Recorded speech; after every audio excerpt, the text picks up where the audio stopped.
delighted with the response, and I think we're going to get underway on time. It's 4 o'clock UK time, and just some housekeeping notes before we do. The first is that the call is being recorded, both the video and the audio, and there will be a transcription and the recordings available on our YouTube channel, where you'll find previous recordings as well, at a domain that I'll send to you in a minute. We will, of course, be taking questions and answers after and during the call. I think probably we'll save them for between the main session and the closing remarks. But questions and answers, you should be able to find a little hand at the bottom of your web page, or this is Google Meet we're using, for those not familiar with it. I also owe you an apology in that my glasses are just a little wonky, and it just goes to show that you need a good maintenance and repair strategy, because my glasses fell off about 10 minutes ago, and this is very much my B pair. So if I look a bit wonky, I apologize for that. But anyway, we'll get going with and introduce you to the team. Top left on my screen is Peter Eales, the founder of Qualys Master Data and a subject matter expert on this whole process. Matt Fancourt is also a founder of the business, been with the company and now works as our chief product officer, and Alakan Menseatov, who runs one of the AI development teams within the organization. And really the four of us are going to be giving this presentation. So I'll kick off now. So welcome to today's webinar, and what we're going to do today is we're going to explore the revolutionary, we hope, M-BoM module, which is part of the K-Spir suite of solutions. In our previous sessions, we discussed the foundational core module and the material master module, which introduced the key efficiencies that are generated from having a solution that offers continuous data handover across all the project phases, and how high quality and early stage data creation helps in this decision support solution that we offer. The modules address the inefficiencies in traditional spir processes, ensuring that project data transitions seamlessly into operations with accuracy and actionable insights. And today we take that foundation, those two core foundation blocks, one step further by focusing on the M-BoM, the maintenance bill of material module, what we believe is a game changer in aligning maintenance strategies with the reality of the modern supply chain, which of course is digitizing at a rate of knots that no one really understands or can see. So at the heart of maintenance and operational readiness lies the ability to match supply with demand. This is where the M-BoM module shines. Unlike traditional approaches, K-Spir's M-BoM goes way beyond listing parts. It bridges maintenance and supply chain workflows, ensuring that spare parts decisions align with the operational needs. And it incorporates your repair and maintenance profiles as an individual organization, and based on the experience you've had with the machinery and equipment that you have running your capital projects, to map spares requirements against real-world capabilities, creating another whole level of savings, but more importantly, operational efficiency. So the M-BoM module is designed to address common pain points, and OEMs often provide, as we know, a generic list of parts without really considering the criticality of equipment, the repair capabilities of the site, or the logistical constraints. So together, the core, the material master, and the maintenance bill of material modules provides a comprehensive framework that transforms maintenance planning and spare parts management. With the core enabling seamless data handover, the material master module ensuring high quality data creation, and the M-BoM builds on this foundation to optimize maintenance and deliver long-term operational value. And we're hoping that by the end of today's webinar, and it is a technical webinar, so bear with us, you'll have a clear understanding of how K-Spir's M-BoM module empowers you and your organization to achieve that operational digital excellence and cost efficiency, but most importantly, operational excellence, all the while maintaining readiness for the challenges of the modern maintenance world. So let's dive in and uncover how K-Spir's M-BoM module takes maintenance planning to the next level. So, Peter Eales, good afternoon. Good afternoon, Jonathan. Good to see you. And so can you just enlighten me and others, what is a bill of materials? What does it mean in this context? Yeah, thank you, Jonathan. So a bill of materials is the point at which the maintenance and supply chains come together to match the supply and demand. Now, in a manufacturing process, that might be called a P-BoM, a production BoM, and in that process, it would be the items that's needed to manufacture a product. But in what we're going to be talking about, we're talking about an M-BoM, a maintenance BoM, items needed to maintain an object in a maintenance plant. But really, before we move on to that, I really want to stress the importance of a BoM program. There's a real correlation between organizations that have a bill of materials program and those that don't. And in terms of the outcomes, the ones that struggle with their stores capabilities and their repair KPIs, they're the ones that generally don't have bill of materials programs, because you need to bring the two work streams together. You know, if they're in two separate silos, it really doesn't work. So what we're talking about today is the maintenance BoM. It's the demand that's created by the maintenance department that's due to be met by the supply chain. Okay, Jonathan. You're on mute, Jonathan. Sorry, Jonathan. Jonathan, you're mute. Sorry, I muted myself. There's some background noise here. But isn't a spur document sort of an equivalent of a maintenance bill of material? Yeah, well, that's a very fair question. So what the owner-operator does by requiring a spur document, he's asking the OEM to list the parts needed to maintain the item they're supplying. But the point about the spur document is it needs to be analysed, because there's three critical things that the spur document doesn't list.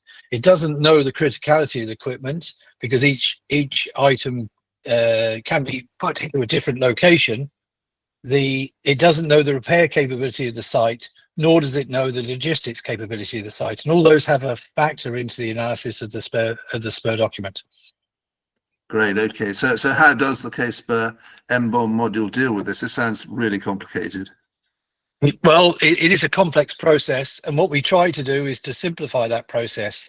You mentioned before about a decision support system, and that's really what we're trying to do here. Is to what we do is that we've created a system of coding that allows the user to record the response to failure, what happens to the failed unit, who and what action is carried out, the time taken to restore that unit to service, because that depends on multiple factors, and what the supply chain response is to that. So who owns the spares, where are they stored? The point about what we're trying to do here, and as we'll demonstrate as we go through the process, is that you don't need to accept all the items that the OEM is recommending to you, because it really depends on the circumstances. And what we've done, we know it's a complex process and it needs a lot of analysis, and what we try to do in the system is to show how we can bring all that information together, because in reality this is where the real savings are made. Okay, great, thank you very much. So I think probably the best point of this is now, Alakan, if you could share your screen, and we'll bring up and you can explain, start by showing how the objects are linked to functional locations, and on from there. Hi, yeah, thank you, Peter. And just to remind other people who are watching this live or not live, is that K-Spir is a cloud-based web application where each party involved, like an owner operator, the EPC, and the manufacturers, will have their own login and with their own tailored view of the platform. And here today we'll be logging in as a demo owner operator, and yeah, as you can see, we start with a dashboard that has all the project information.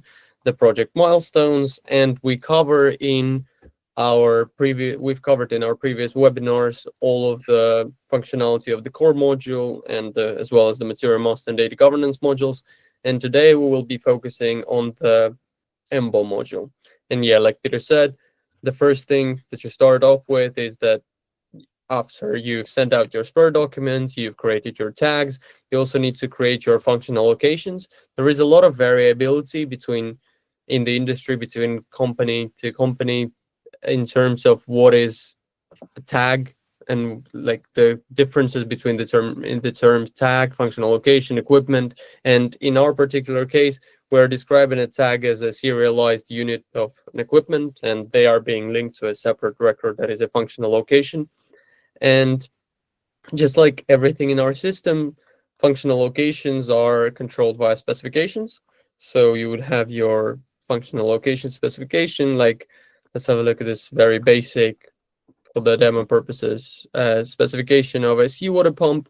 You would set up a tag you would set up a criticality for it as some sort of a short description, and then once you can then create your functional location records, and then you can start assigning tags to it. So in this view, we can see that, for example, we've linked this electric motor and a centrifugal pump to the seawater pump. And now we can go on to the second tab where we can have a view of all of the tags that you have across all of your spir documents, whether they are already linked to a functional location or not.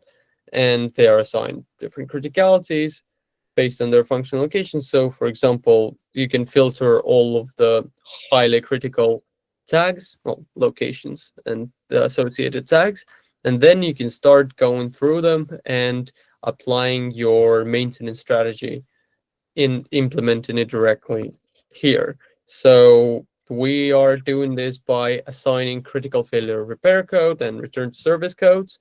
And the codes are something that is a product of a long time of work of Peter's. Yeah, so I'll jump in here, yeah, just to help explain. So as I said earlier, that the what we try to do here is to codify. So what you can see in the first response R01, it's a failed unit that's replaced with a new unit by your own labor, and the old unit is scrapped. So we've got so you know the unit's failed. What you're doing, you're replacing it with a new unit, who's doing it, and what the outcome is, and all this is codified in a unified way, and this is part of your decision making process. If you know these three things, then you know the next part of, and you've got some other information. You start to build up what happens, what we call what happens in the event of failure, and you start to build up the responses to it. And as you see all this build up, what you see then is that not only does it's open, transparent, everybody knows what needs to happen in a particular location when an event happens, but it means that you could, as we go back to the decision support system, if things change, then you can change these parameters, and again, people will know. They just have to look up the system. So the next part of it is the return to service. Now, this depends again. If you've got a duty and a standby and a pump, it might be that you're happy for that pump to run for 6 months on the standby, and you don't need it back, and so you can have the priority. So what you've got here is an emergency priority, an urgent priority, a high priority, a medium priority, and a time frame. All these codes are configurable. You can change them to suit your own needs, but they're all based on experience. We're done with multiple owner operators and with many experience. I've been very lucky to work with lots and lots of really good reliability and maintenance engineers who have given us lots of advice on the sorts of scenarios that exist in the real world, and it was a lot of the work that I've done in the past, bringing all these things together, because this is what's lacking, is this bringing together of the different parts. So back to you, Alakan. Yeah, thank you, Peter. That was very insightful. And if we go onto this third tab, we can see that here is where you actually start assigning and creating bills of materials for. So firstly, you select a functional location that you would like, and then you can go through the tags that are assigned to it. And you can see here that on the left, obviously, you see all the properties and values of both the functional location and the tag. And on the right here, you see a list of maintenance bills of materials that you have assigned to this. So you can create and customize them however you want. There are categories and subcategories. And in this particular case, we are using 14224 for this, ISO 14224 standard, that is. And I think Peter can, again, jump in here and describe a bit more about the different categories. Yep. Okay. So yeah, ISO 14224 is an ISO standard, as Alakan mentioned, and it's for the collection and exchange of reliability and maintenance data. And what it has in the document, it has all the various scenarios that you want on lots of different types of equipment, the boundaries for them, the types of failure that they occur. So what we're starting to build up here is we're starting to move on from the original spir document, being able to create the bill of materials. And to answer Jonathan's second question, isn't the spir just a bill of materials? This is why it's not, because you have lots of different scenarios, you have lots of different types of failure, and you need to be able to build up different types of bills of materials to cope with all that. And so you can see in the categories there, you have corrective. These are the categories that ISO 14224 use, two basic categories, and then subcategories. So you have intermediate, you have immediate action, and you have deferred action. So what you can see here is that from the preventative side, you have vibration monitoring. And what we might be doing is that you might have a schedule of vibration monitoring that tells you you're going to have a bearing failure either immediately or in 6 weeks' time. But if you've got a bearing failure in 6 weeks' time, you create a deferred process and a deferred work order, and you bring all these bills of materials into all that. So this is the way of combining all the different techniques, all the different types of maintenance activities that you carry out, and defining what sort of spares you need to execute that maintenance routine. So that's what we're happening here. As I say, it has all sorts of equipment boundaries, all sorts of failure modes and effects analysis within 14224. We use that as a basis for this.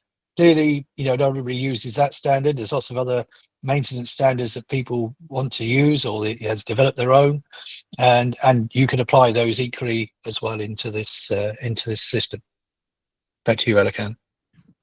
Thank you, Peter. Yeah, let's just jump in and have a look at how the actual BoM looks like. So if you click on this one, this is a bearing failure M-BoM, and here you can see that you have a list of your spare parts against the tag in this functional location, and you can see that you can start going through them and assigning this M-BoM quantity, which essentially means that, okay, how many spares do you need of this particular, how many of this particular spare do you need to perform this maintenance task? So for example, in case of the bearing failure, you obviously need to replace the bearings.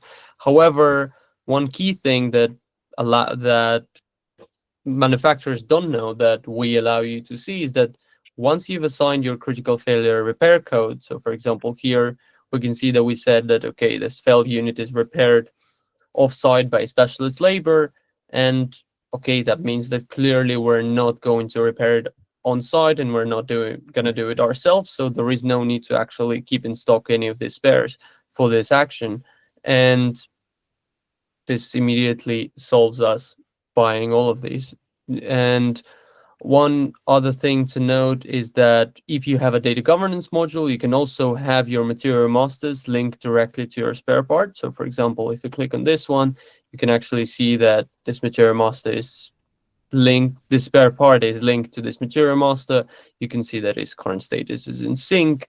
And obviously, so when something happens, you can look up a functional location, you can select the tag that you would like, see the list of, out of the list of bills of materials that you have, see what happened, choose a specific one, and then you can easily identify it and find it in your stock.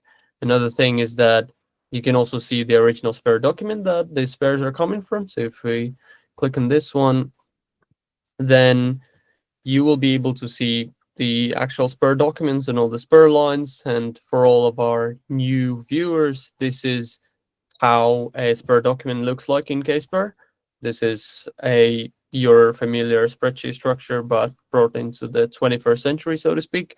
We can see the additional features like potential duplicates and like more advanced deduplication, as well as you can embed material specification into this, and you can see this characteristic data, completeness score, and both this actually and all of each part of this, the spare document, the tag details and the header are configured via specifications.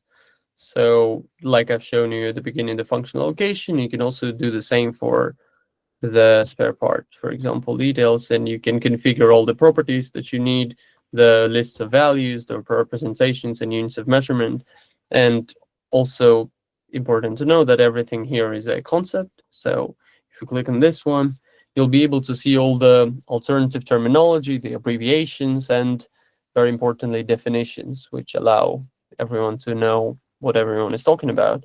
And so, yeah, Adakan, can you do me a favor and go back to where you're allocating the spares codes? It's a very important principle here. That one of the principles of this is that if you just drop down a list here, what you'll see when you drop down the list, some of the codes start with C and some of them start with NC if you scroll down. So that simply stands for critical and not critical. And the principle here is if the item isn't critical, you shouldn't be buying the spares. And that's what the coding tells you. So what the spares coding is telling you, which is the supply chain response to the demand, is whether you should hold the spares, where they should be held, and who owns them. Because it's not necessarily that even if you hold the spares or that you own them, and it's not necessary that even if you don't hold the spares, you don't own them. So there's lots of different combinations that we've taken account of here, and that's very important. That what we're doing here, as you can see, this is the supply chain response to the information, and what is brilliant about the way we brought all this together, we can see all this in one screen. As I mentioned earlier, you can't do this sort of analysis on what your spares response is without seeing what your demand is, and that's, it is a complex process, as we've explained a number of times. But by bringing it all together into these screens, you can now do the analysis in a way that's not been possible to do in any other way. So we're very, very proud of how we brought these screens together. We understand they're complex, but it is a complex process, and actually I haven't seen anybody else that's bring all this information together into one screen. So we think that's very, very important, and that's why, as Jonathan said earlier on, we believe that we're leading in this field from what we've seen of our competitors. So, Jonathan, do you want to? Thank you very much for that, Peter. It's useful to reflect on the various different types of M-BoM and P-BoMs. Would you like us to make some closing remarks on that? Yeah. So as Adakan has shown, we understand that it's not just a single. There's not just a single list of items that you need for an event, and that you need a list of items for different events, and that's why we've developed it further than just creating just having a spur that's then transferred into the host system. The other thing that we've done here is going back to which we'll discuss more in the next seminar. But what we've done is we're building a very big specification library. So Adakan will see IOGP in the corner here. So this is the CFOS version 2. We've created all the entities and all the equipment records in here, and we're working with CFOS to get a conformance certificate with approval with CFOS. We're also working with IOGP to bring in their product information dictionary, but we take other ISO standards like ISO 21107, where you've got bearings who are described and how you describe these sorts of things. And there's lots of other things we're adding all the time into this, so that when you come into to take on and you subscribe to our system, you're getting a lot of this information as part of your subscription. So again, you're not starting with an empty system like you do with a lot of other systems. We're working really hard to put standards in there. This is why we work with ISO standards and API standards and any other maintenance standards, DIN standards, to bring all this stuff into the system so that everybody gets a great start to do everything else. And I think we'll also be able to show you next time. We've just signed an agreement with offshore Norway, offshore Norge, to be able to link to their EQ hub. We will have a button in there so that you can work with that. And when we demonstrate the equipment, the system next time, that will certainly be a big part of that. Because I think, as we mentioned previously on one of the other webinars, that one of the problems here is that people use different taxonomies for the same things. So we talk about aligning both the equipment and the maintenance. So as you've seen, some of the repair response is just replace the item. It's not repair the item. So if you're describing an electric motor in one way in your equipment register and describe an electric motor in another way in your spare parts register, then you might not find them, and that's frequently the case, sadly. So what we do is we allow people to bring together all these taxonomies and to use them as they want, and because it's now in one system, it's far easier than all these different silos. So that's why we think that what we've done here is really world leading, and we think it will benefit all the owner operators who desperately need these processes to be put into place. So yeah, that's me. And Peter, just there's a broad church on the call this afternoon. While we've talked here a lot about the energy sector, but these basic principles apply across all sectors. Yes, indeed. Yeah. So our thing is asset sensitive industries, because that's generally where the heaviest maintenance spends are.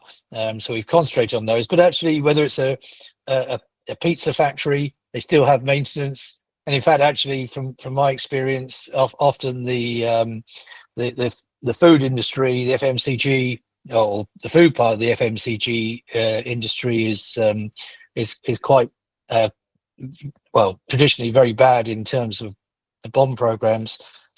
Some of the other regulated industries like pharmaceuticals are better. Tobacco is traditionally quite good at doing BoM programs, but it does cross from sector to sector. Everybody needs a BoM program to bring together the maintenance and the spares requirement, or else what you end up with is recommended spares sitting there for years because it doesn't. You bought the pump spares, but you never repair the pump, and they just sit there on the shelf.